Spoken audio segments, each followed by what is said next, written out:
Aí pessoal, estamos começando mais um programa Desbravador Esperto. E hoje nós vamos falar sobre a especialidade de dinossauros.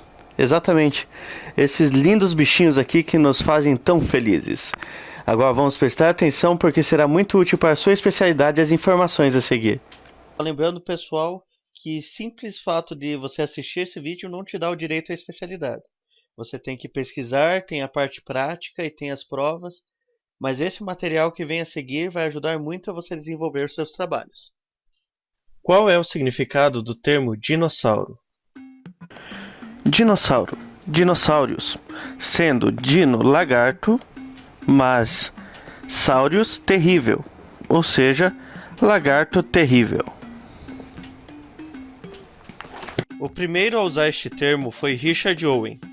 Ele foi biólogo, anatomista e paleontólogo britânico. Ele viveu de 1804 a 1892. Foi o primeiro homem a utilizar o termo dinossauro.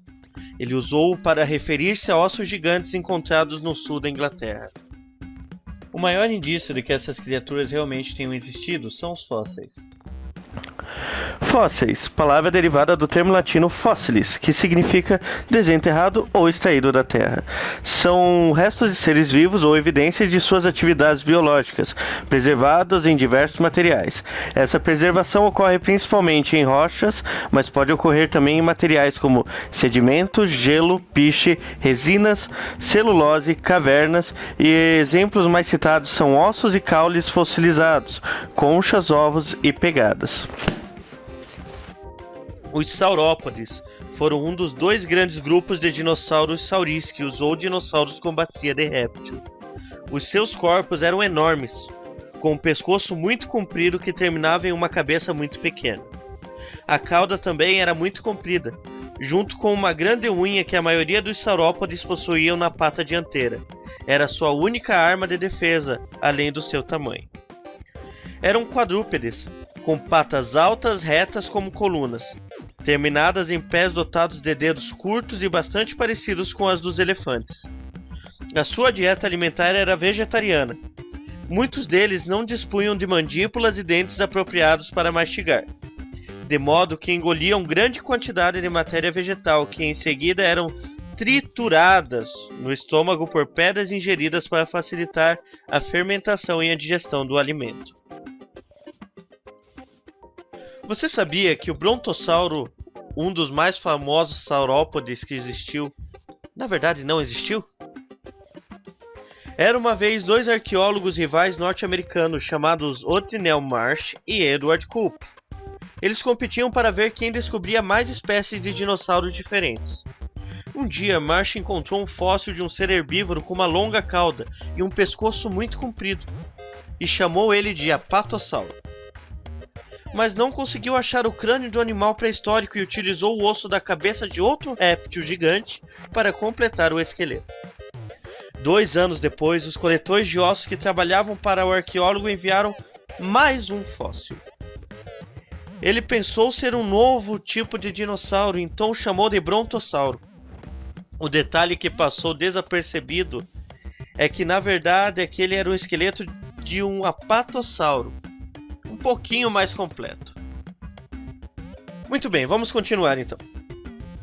Outro grupo de dinossauros que existiram foram os ceratopsídeos, que significa chifre nos olhos. Eles viveram principalmente na América do Norte, se alimentando de vegetais, frutas e etc., caracterizando assim uma alimentação herbívora. Possuíam também um bico proeminente em sua mandíbula. Esses dinossauros variavam bastante de tamanho, sendo que os menores tinham cerca de 5 metros de comprimento ou até menos, e os maiores tinham 9 metros de comprimento. A principal característica que difere a família dos ceratopsídeos das demais famílias ceratopsianos é justamente o seu tamanho. Os ceratopsídeos são os maiores e mais bem desenvolvidos da ordem Ceratopsia.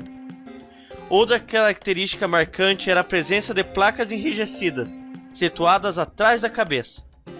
Pode ter servido tanto para lutas como para intimidação ou exibição.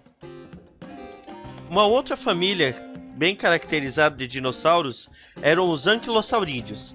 Eles se caracterizavam por possuir armaduras corpóreas providas de grossos espinhos e uma clava de fortes ossos, que era fundida na ponta de sua cauda. Ela era usada como uma arma de defesa contra predadores. A força infligida com um golpe dessa clava chegava a 2 toneladas de força, suficiente para arrebentar o osso da perna de qualquer predador. Muito fortes, dificilmente eles eram abatidos. Sua barriga era a única parte desprotegida de seu corpo. Se um predador quisesse vencer, deveria fazer o Anquilosaurídeo expor seu ventre. O corpo dos anquilosaurídeos os transformavam em perfeitas armas de combate, sendo que em alguns casos até as pálpebras dos olhos eram blindadas por uma espécie de perniciana óssea. Em combate, 2 machos ameaçariam um ao outro com suas caudas. Plesiosauro foi um gênero de grandes répteis marinhos que distinguem-se pela sua cabeça pequena, pescoço longo e fino, corpo largo e uma cauda curta.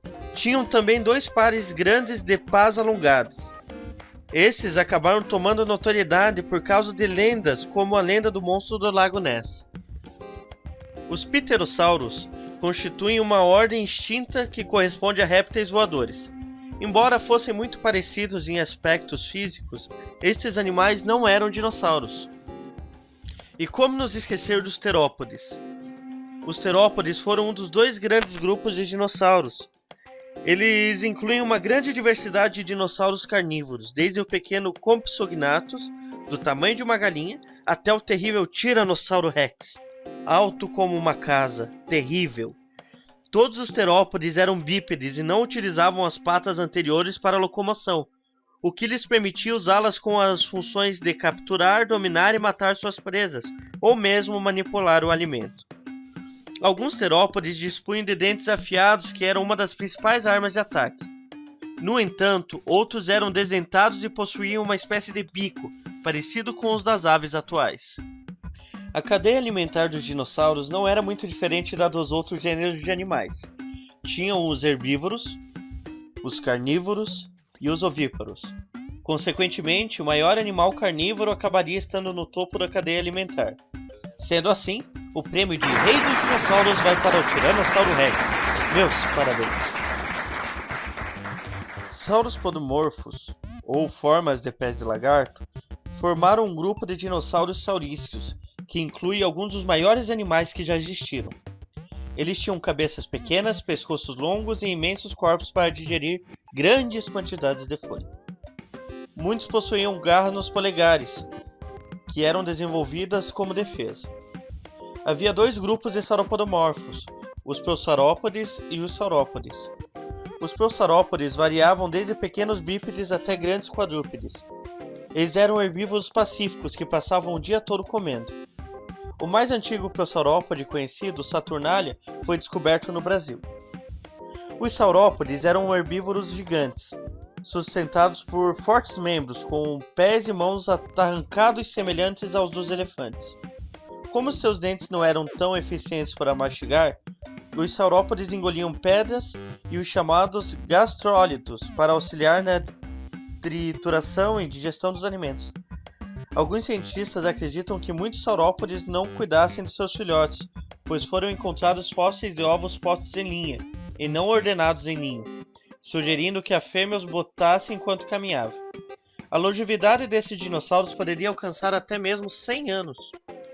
Voltando um pouco na divisão de dinossauros, muita gente pensa, por exemplo, que os répteis marinhos e voadores são dinossauros. Eles, na verdade, não eram dinossauros, e eu vou explicar o porquê. Répteis marinhos e voadores não são mais do que primos distantes dos dinossauros. Os dinossauros não eram os únicos animais de sua época. Tinham também mamíferos, insetos, outros tipos de répteis, tubarões, peixes, aves e vários outros tipos de animais. Mas isso não é tudo. Répteis marinhos e voadores tinham vértebras diferentes das vértebras dos dinossauros. Répteis voadores e marinhos não tinham coisas em comum com as aves atuais além do comportamento. Só os répteis voadores tinham um comportamento parecido com o das aves além dos dinossauros. Mas os dinossauros têm muita coisa em comum com as aves, mas os répteis marinhos e voadores não. Mas em um determinado ponto da história, essas criaturas desapareceram. Mas como isso aconteceu? Essa pergunta fica se repetindo por entre os anos e gera mais curiosidade com o passar do tempo.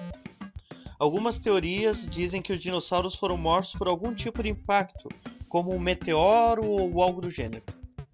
Uma reportagem que vem de Xucheng, China, a cerca de 667 km a sul de Pequim, uma enorme ravina com 280 metros de distância encontrava-se preenchida com mais de 15 mil ossos de dinossauro. Crê-se que esse local é o maior depósito de fósseis de dinossauro do mundo. O que causou a que tantos dinossauros fossem rapidamente enterrados no mesmo local? O técnico-chefe responsável pelo local afirmou que é difícil entender o porquê de existirem tantos dinossauros mortos no mesmo sítio. Os pesquisadores teorizam que os dinossauros foram mortos pela força da explosão de uma erupção vulcânica ou o impacto de um meteorito e foram posteriormente apanhados numa enchente ou num desmoronamento, ou mesmo num tsunami que os colocou no mesmo local.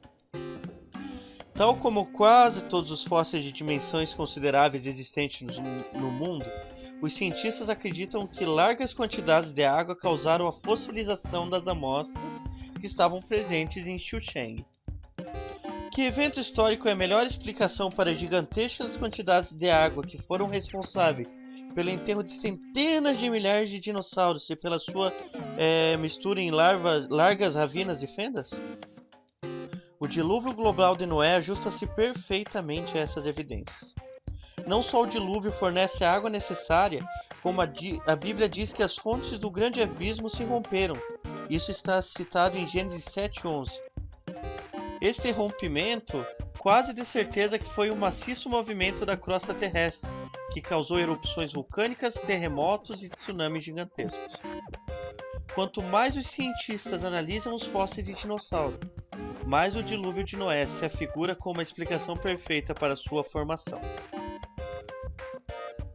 E assim encerramos o nosso Desbravador Esperto de hoje. Então lembre-se, se você quer receber atualizações, se inscreva no canal, dê like e até a próxima.